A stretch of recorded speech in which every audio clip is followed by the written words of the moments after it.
Okay, next, let's talk about the big assembly settings. As you know, for a big assembly, we need to do something special to make it run fluently. So next, I will show you some common settings. The first one is pixel curling.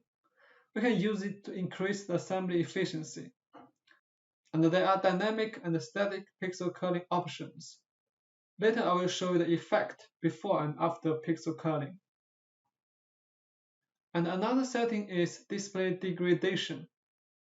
When operating big assembly, such as zoom, pan, rotate, you can set the display degradation mode to make it faster. Two modes are available: no edge display degradation or wireframe display degradation.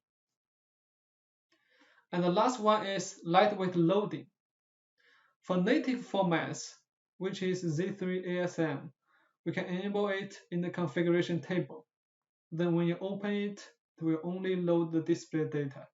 No geometry inside unless you load it manually. But for third-party formats like CAD, X, Creo, SolidWorks, and etc., we need to use another way, which is quick import.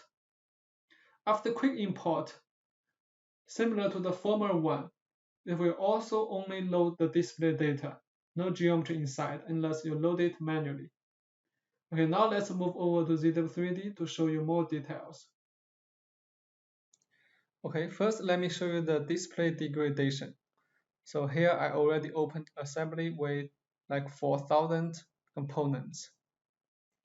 Okay, you can see by default is no edge display degradation, which means when you move it or rotate it, the edge will be disappear to improve the working efficiency, right?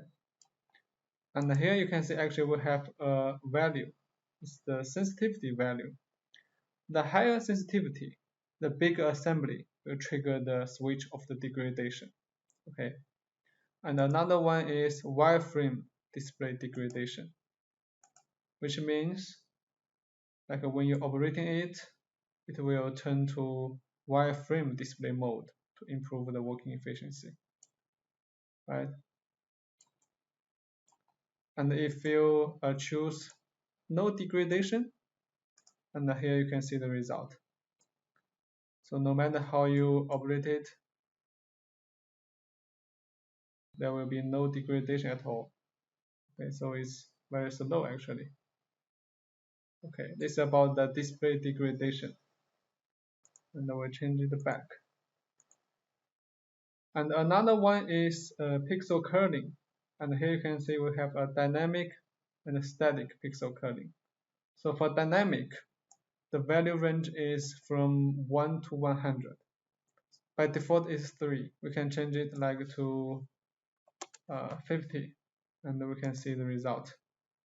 So you can see when we're operating it, some of the components will be disappeared, right? And when you stop operating it, it will go back. Okay. But for the static pixel curling, it's on the contrary. For example, we change it to figure 60. And here you can see when the model is static, actually some of the component will missing. But when you're operating it, you can see it will be displayed. Yeah. So sometimes you can combine these two options together. For example, you can make it 20 and make this one. Okay.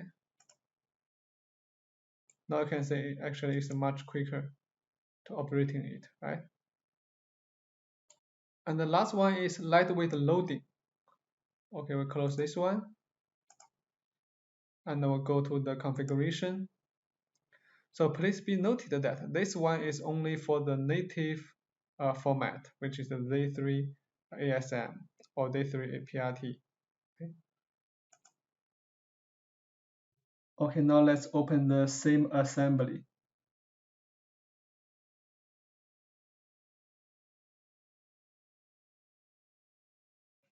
Now you can see it's much quicker to open. And you may notice that the display is a little bit different. And also there will be a small feather icon being added to the name of the component.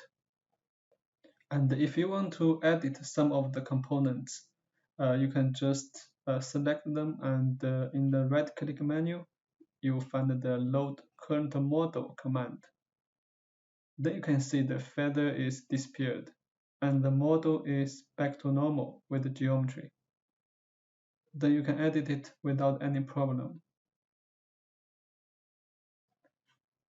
As for third-party formats, we can use the quick import command instead of open it directly. And in the drop-down list, you can find all the supported formats.